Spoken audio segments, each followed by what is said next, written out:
Hey guys, welcome to another Fins Up Ramley. I'm your host, Ashton. I am solo today, talking about not so breaking news. It's a few days old. The Matt Stafford trade to the Rams. I will dive into that, put up some interesting stats, and kind of give my opinion about it. So I hope you guys join me. Put down any comments whether you like the trade, don't like the trade, and let's get into it. And on we'll go. I was a little surprised by this news. I knew it was gonna break. I didn't expect it break. I think it broke Sunday night, if I can't remember correctly, or maybe it was Saturday night. I know they said it was going to break definitely before Monday, but it was just like caught me off guard. Let's start off. This is from a Ram fan perspective. I know the the Rams fan base has been kind of split on this one. Like 40% are, let's say, not happy moving on from Goff, and 60% are happy or excited. Both are legitimate views. Let's start off there. Or let's start off with trade. So basically, the Lions gave up Stafford, and the Rams gave up Goff, a third rounder from this draft, and next year's first, and the year after that's first. So the 2022 drafts first, and 23 drafts first. Do I like this haul?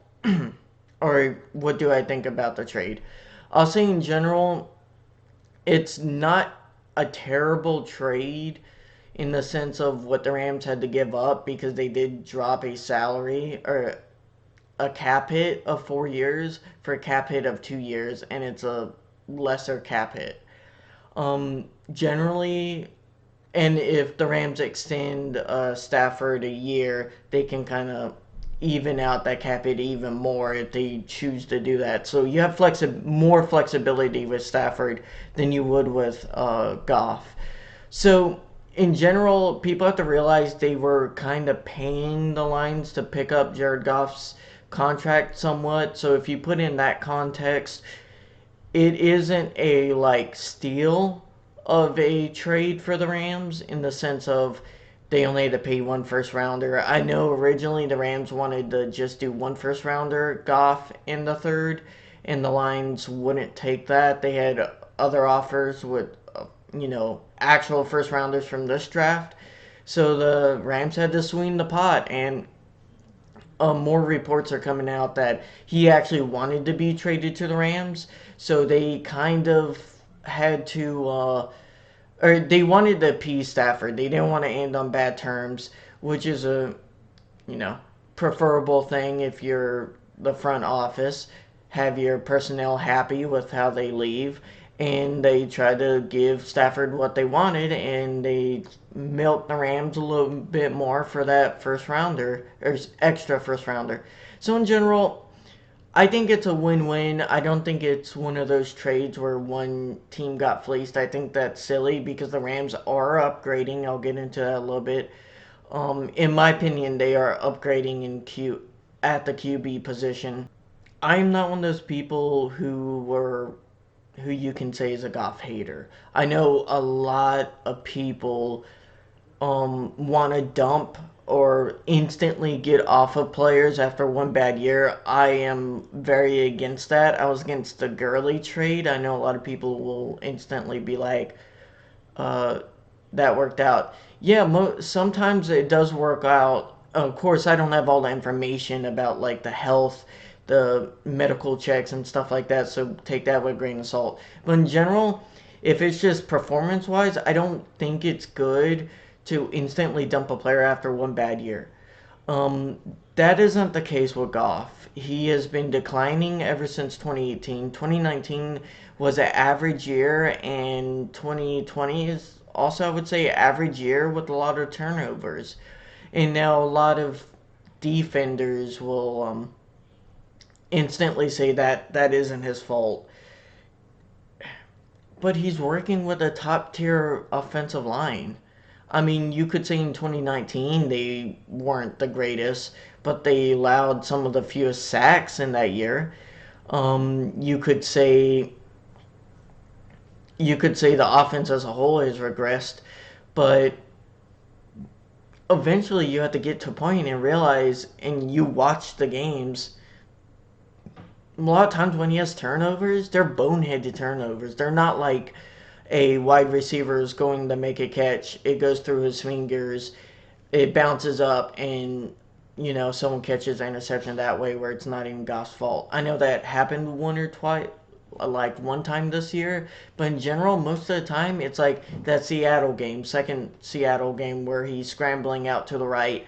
He tries to throw, I believe it was Cup, try to move up the field, and he throws it and just it goes sails right over into a safety's hands. Like, it's boneheaded decisions. Or I believe it was the first Arizona game. It was one game where he tries to scramble, he runs forward, he wasn't even going to get the first down anyway, scrambling, and he ends up getting it punched out of his hands, and they recover the fumble. It's just like bad decisions in critical moments that I just got fed up with him. I got tired of defending him.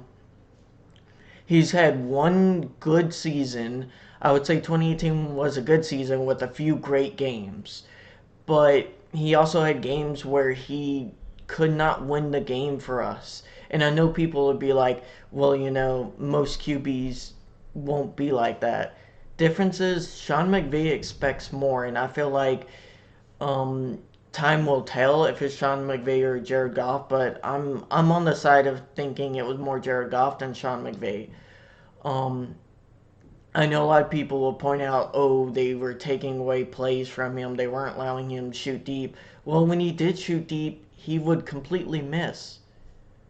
I mean, there were one or twice, I would say once or twice, where our wide receivers dropped a wide open pass that's 20 yards or more.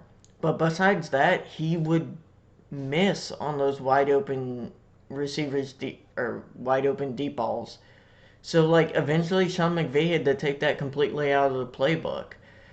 You're not stretching the field, you're condensing it. That makes your playbook even less and makes defense's job a lot easier. It allows you to compact more, load the box to be able to stop the run. So in general, Jared Goff had a lot of issues this year, and he had a lot of issues last year. And with this roster, I agree with the decision to move on. I would say after week 8 of this year, the Dolphins game really was the straw that broke the camel's back for me. I just couldn't defend the turnovers. He he isn't producing enough. 20 touchdowns, 13 interceptions, with a good amount of fumbles in there. I think 5 or 6. That's unacceptable. It really is. He lost us games. And he only won us arguably one game. I would say he won us Tampa Bay game, even though Tampa Bay should never been in the game to start with. Refs gave him a few lucky flags, and they were able to hang in there. But even then, like that's one game out of the last 2 years that I can, like, off the top of my head, that I remember. Oh, Goff played excellent or like really good. Um, that's about all. And you can't have a QB where you're asking, is this going to be that one every 5 games he's really on, because we need him to be really on. Like, you can't expect the rest of your team to be perfect every game to carry your quarterback 4 out of 5 games out of a season. You can't do that, because you're going to lose a lot of games expecting that from the rest of your team to be perfect. You have to have, you need to have consistency, and the way you have consistency on a football team is by having, a lot of parts working, like I would say 70% of your football team working on that weekend, and it can carry the parts that don't. But when one part consistently fails or doesn't hold up or can't hold up any other weight, then really it's going to be a drag on the rest of the football team. And I think that was consistent with QB play this season. It's like there were games where, yeah, we had good stats in the Miami game, but in critical points in time, we had turnovers, or we couldn't get a first down, or we couldn't get the touchdown. I know some people will say he's elite in the red zone. Well, there's a reason why Sean McVay didn't want to put the ball in his hands, because the few times he did give the ball in his hands, he would get sacked and strip fumbled. I mean, it was getting bad. Now, let's go ahead and move on to Matt Stafford. Why I think he is very underrated QB in the league. According to PFF, deep ball attempts, he is 17% of his throws this last season were deep ball attempts. And that's second most in the league versus 9% of Goff, or 9% of Goff's passes were deep ball attempts, and that's second lowest in the league. I mean, he throws the ball a lot. And from Rams Wire, Cameron DeSilver, shout out to him. Go check out that website if you can. Great articles. He says that the Lions during or since 2009 have had the most drop passes out of any team. On top of that, Stafford still got a 64% completion rating. Well, you combine those together, and he has a high amount of attempts of deep balls. That last stat was from just this season, but over the last few seasons, he's been very high on the deep ball attempts. So you combine those three things together. This is a guy who has consistently not had talent at the wide receiver spot, with a few exceptions, over his career. But he constantly gets high completion percentages. He constantly is on the higher end of deep balls thrown. That's incredibly. It's incredible what he's doing with less talent on teams that are very mediocre with bad coaching, or at least mediocre coaching. You can't just ignore that. I know a lot of people are like, he doesn't have playoff wins when he does get there. A lot goes into winning a playoff game, not just a QB. Like, I don't see people arguing that Blake Bortles is a better QB than Lamar Jackson because he has 2 playoff wins. That's ridiculous. If you're going to cite playoff wins, you need to understand it's in context. There's a lot of things that go on in a playoff game, and it's more than just a QB. Like, I give Goff credit for some of our playoff wins. He played well to great in some of them. But the problem is, in order to get to the big game most of the time, you have to have a QB to win those close games, to put you over the line when your defense isn't having a perfect game, when your defense isn't being elite one game. I know a lot of people blame the Green Bay loss on the defense, and yeah, they didn't play perfect. But we shouldn't need our defense to play perfect every game to win that game. That's the problem. Yeah, he played a solid game, but we needed him to play a great game against Aaron Rodgers. He didn't play a great game. And yeah, I get it. He had a broken thumb. But it's one of those things where you have to try to do your best. He did his best, but he's been that way all season. He's posted similar stats. You can't just say because he got a single touchdown, no interceptions, like, oh, he holds no fault in how the season gone. If we don't lose to the Jets in Miami, uh, guess what? We don't have to play Green Bay until the conference championship. It's like, it's one of those things where I don't get why people want to just blindly defend him. Again, I'm not one of those people who thinks he's a bad quarterback. I think he's been average the last 2 years, and he had a really good year. He was fringe top 10 during the 2018 run. But again, you need better production consistently. And when you don't have that production from QB spot, I think the team is right to look elsewhere. And I think they found a stud in Stafford. I've always said he's been underrated. I didn't really deep into, like, do a deep dive into his stats until this trade happened. And I'm just, well, until all the rumors started, and then I started looking into it. Because every time I watch the Lions game, I'm like, he's not the problem on that team. He clearly hasn't been. And then when I look at stats, it's like, impressive stats. Like, he has the most fourth quarter comebacks since 2009. He's fourth overall if you include all the older players like Breeze and Brady. That's on a Lions team where he only had a top 10 defense once in his entire career. That's impressive. I mean, you can only do so much with the tools you're surrounded on top of coaching.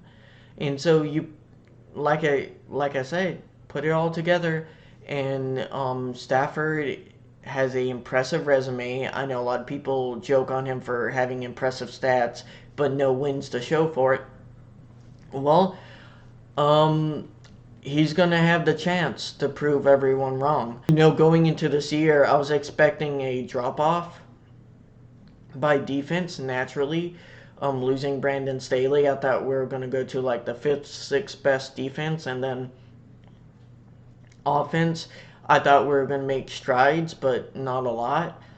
Now I think we're going to have a big jump in production. I think McVay excels at scheming against people, and now he's going to be able to mix not just um, the run game and short and intermediate passing game. He's going to be able to mix the deep ball in there too. And that's going to spread defenses out. That's going to make our run game more explosive. It's going to open up the field a lot more in the middle of the field. Can get tight ends more integrated into the game plan. I mean, I just see a lot of endless possibilities with Stafford's ability to throw on any angle, any platform.